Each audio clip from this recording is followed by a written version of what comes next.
Good afternoon, everyone, and happy Mother's Day.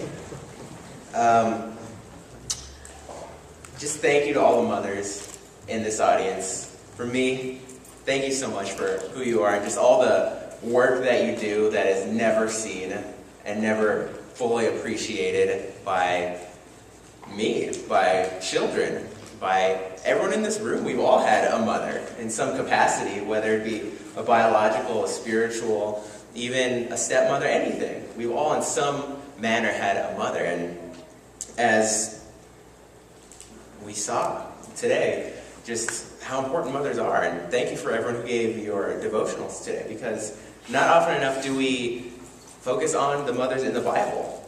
So often we see the big names. We see like Abraham, we see Moses, we see Isaac, Jacob. We see all those names, but we forget so frequently about the mothers who raised them. So it was really nice hearing about Lois and Eunice, about Mary, Jehoshaphat, and Hannah, because I'm not going to lie, that I forget about those stories. I didn't even know about Jehoshaphat. I didn't know that name until I heard the message, and I was like, I didn't know any of that. And I didn't even know that she was in The Prince of Egypt, the movie. And I remember seeing that movie as a kid. I never attributed a name to her. I was like, oh, she just, whatever. And so it was nice hearing these and just seeing the importance and just the weight of a mother.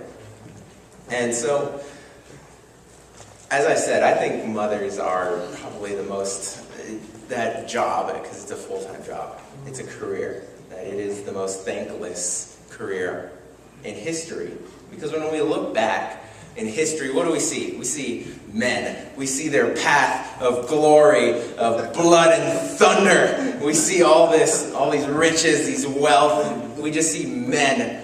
We just see this trail of, as Steve Golden just so eloquently said, we just see these gorillas, we see these brutes. When we look through history, we just see the trail, literally, of man. And when we look back, we rarely see the mothers. There are a handful that we can name just off the top of our head. The first one that comes to mind when you think of mother, someone's like Mother Teresa. That's like a name that you're like, oh yeah, there's a mother. Kinda, she was mother to everyone, but mother. And so it's like there's not a lot. Or you think of like Mary, that's a huge gap in time. You're like Mother Teresa and then Mary, that's a few thousand years. And so it's not too frequent when we hear about mothers, because they're not known for their loud, demanding, commanding presence. They're not known for their just abrasive nature. They're not known for being obnoxious and loud. They're known for being gentle. They're known for being soft and loving and caring and nurturing. I remember when I was a teenager, I don't know why it would happen to me when I went through puberty. Something weird. I don't know if that happened to anyone else going through puberty. But when I went through puberty, I don't know why, but I became really bad at waking up in the morning. I was terrible at it. I used to be good at it when I was a kid, and now I'm still bad at it. And I remember when I was in high school, I would just have trouble waking up in the morning. And so everyone in my family at a point in time would always wake me up in the morning.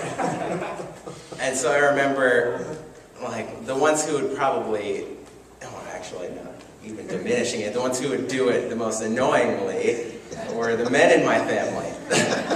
One of my brothers, when I was sleeping, to wake me up, he would run up to my bed and he would shake it and just be like, wake up, Anthony! And he would just shake my bed violently until I literally could not sleep through that. My eldest brother, what he would do to wake me up is he wouldn't even do that. He'd skip all that. He would just grab my blankets and just rip them off of me.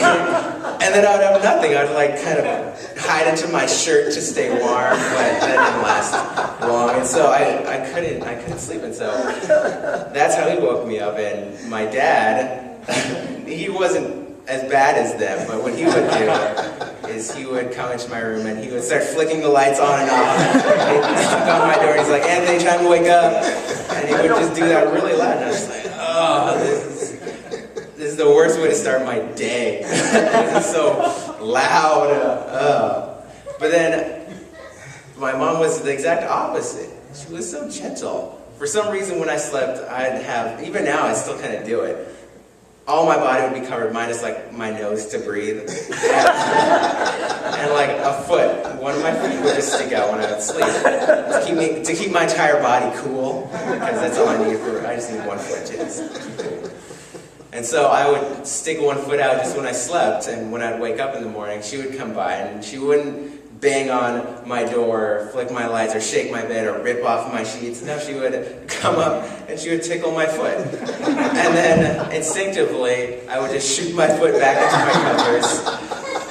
And then she would come over next to me and she would like slowly like shake me. And then she would wake me up. She'd be like, all right, it's time to get up, it's time for school. And that was just one instance of just her being gentle. And that's just women, mothers, that's just their nature, to be gentle. And I remember the other day, because you might be wondering, well, how does this have to do with the offering? And so, the other day, Pastor Burmy said something really interesting. I was thinking about it, how the church is like a mother.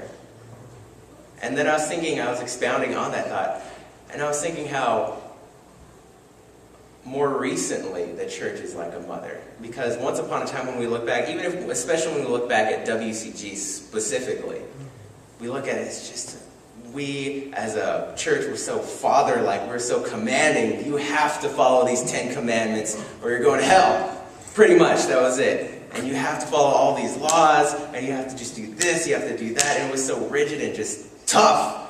Growing up in WCG, and thank God I didn't, because we had already transitioned by the time I was really growing up. But those of you who were in WCG, or those of you who even grew up in like Catholic churches, it's very strict, it's very rigid, it's hard. It's like a man.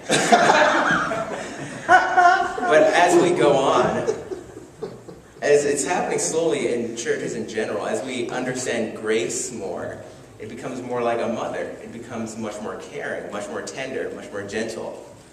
And that's where we're coming. And so when we give today, don't think of it as giving to just a church. Think of it as we're giving to our mother. We're thanking her for all the time she's spent caring for us spiritually, all the time she's spent nurturing us, the times we've been mad at her, the times we've disagreed with her, the times we might have run away from her for a time, all of that. And just like a mother, churches aren't perfect. Churches aren't filled with perfect people. We're all imperfect, and yet we still love our mothers, just like we still love the church, even though we are not perfect. So when we give, don't think of it as just giving to a static church. Think of it as giving to your mother. So let's bring up the offering.